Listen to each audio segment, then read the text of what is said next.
The Lord be with you. And with your spirit. A reading from the Holy Gospel according to Matthew. Glory to you, Lord. Jesus again, in reply, spoke to the chief priests and the elders of the people in parables, saying, "The kingdom of heaven may be likened to a king who gave a wedding feast for his son. He dispatched his servants to summon the invited guests to the feast, but they refused to come.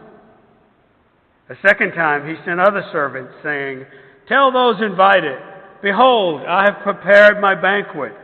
My calves and fattened cattle are killed, and everything is ready. Come to the feast.' Some ignored the invitation and went away, one to his farm, another to his business. The rest laid hold of the servants, mistreated them, and killed them. The king was enraged and sent his troops, 'Destroy those murderers and burn their city.' Then he said to his servants, 'The feast is ready, but those who were invited were not worthy to come. Go out, therefore, into the main roads, and invite to the feast whomever you find.' The servants went out into the streets and gathered all they found, bad and good alike, and the hall was filled with guests. But when the king came in to meet the guests, he saw a man there not dressed in a wedding garment. The king said to him, 'My friend, how is it that you came in here without a wedding garment?' But he was reduced to silence. Then the king said to his attendants, 'Bind his hands and feet, and cast him into the darkness outside, where there will be wailing and grinding of teeth.' Many are invited, but few are chosen." The Gospel of the Lord. Praise to you, Lord Jesus.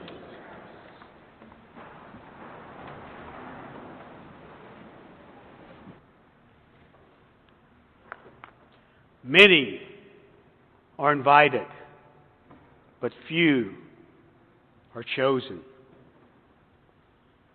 For the last couple of weeks, we've seen Jesus talking to the Pharisees, the leaders of the church, and he's been trying to explain to him what the kingdom of heaven is like. If you remember, for the last couple of weeks, we've been talking about the vineyard. We talked about the people that labored in the vineyard. Some came early, some came late, and they all paid the same amount. Jesus was saying, no matter when you come, the kingdom of heaven is for you all. I think it was just last week when we talked about the owner of the vineyard sending his son, and they killed the son. Today, this is a story we're pretty familiar with. The wedding feast. You have this king that's about to have this big wedding feast. He sends his servants out to invite all the people. I'm sure at first everybody goes, "Hey, that sounds like a good idea. We're going to be there." And then the day the feast is prepared, nobody shows up. He sends his servants out to try to get the people to come. Everything's prepared. Come on, let's go. Some said, "Well, I got other things to do. I got to work. I can't come." He sends more people out. What do? They mistreat them. They even kill some of them. That's okay. I didn't mean to scare you about that. But then, we can understand that. But then all of a sudden, we're thrown a curve. The people do come there. The king comes in and he sees this one person that's not dressed in a wedding garment. And what does he do? He has them thrown out. Okay, now, let's look at this as a current parable today. Okay? You're planning this huge tailgate party for the A&M LSU game. You have gone out and bought some prime brisket, already carved. I'm not talking about the $2.99 brisket. I'm talking about the expensive brisket. You got sausage, you've got ribs, you got everything that you could think of to drink, because you're going to have this huge tailgate party. And what you do is you invite your A-list of guests. Now, you know what I'm talking about. You have your A-list of guests who you invite to something like that. And you have your B-list of guests that you invite to the tailgate where you're just having hot dogs. Yeah, see, you know what I'm talking about. So you invite your A-list of guests. And Friday, before the tailgate, people start going, well, I'd like to come. I can't, I got something else to do. I got soccer. I mean, everyone's all excited at the beginning. How would you feel if that happened to you? And then you start calling everyone on your B list. They all show up there. You're all having a good time. Until you see this one person at your tailgate with an LSU football jersey on. You'd probably feel like they're insulting not just you, but all of your guests. But what Jesus was trying to get the Pharisees and the leaders of the church to understand is that His Father is inviting them to this majestic banquet. And no matter how many times they say no, He keeps inviting them and keeps inviting them. The servants that He's sending out are the prophets. He sent prophets to invite the people to God's banquet. And what did they do? They mistreated the prophets. They even killed some of the prophets. But His Father kept sending this invitation out. And now He's extending this invitation to everyone. I want to invite you to my Father's banquet. It's an invitation that goes out to us too. We're also invited to this banquet. And no matter how many times we turn it down, that invitation is still there for us.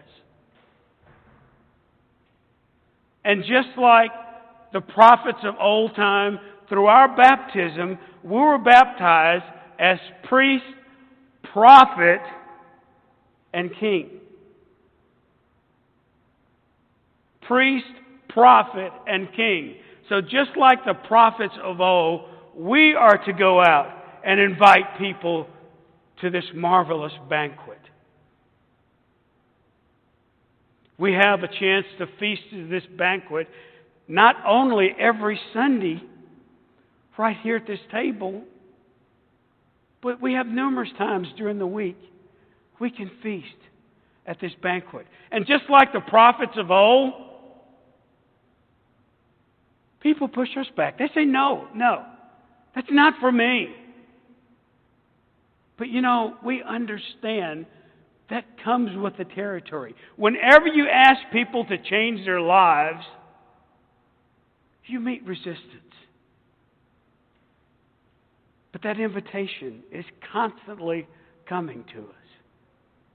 Now let's look at this curve that was thrown at us. It seemed to us that, the king ought to be grateful that the person showed up, even though they weren't dressed the right way. But what Jesus was trying to explain to us, yes, we're all invited. We're all invited, but we need to come properly clothed, properly dressed in Christ. So what does that mean? That means when we come to the banquet at this table right here, are we properly clothed in Christ? Is our mind wandering about all kind of other things? I've got to pick up this at the grocery store. I've got all these other things to do. For those of you, this Mass is online. For those of you who are watching this online, is your mind properly clothed in Christ? Because you are attending this feast, even though it's online.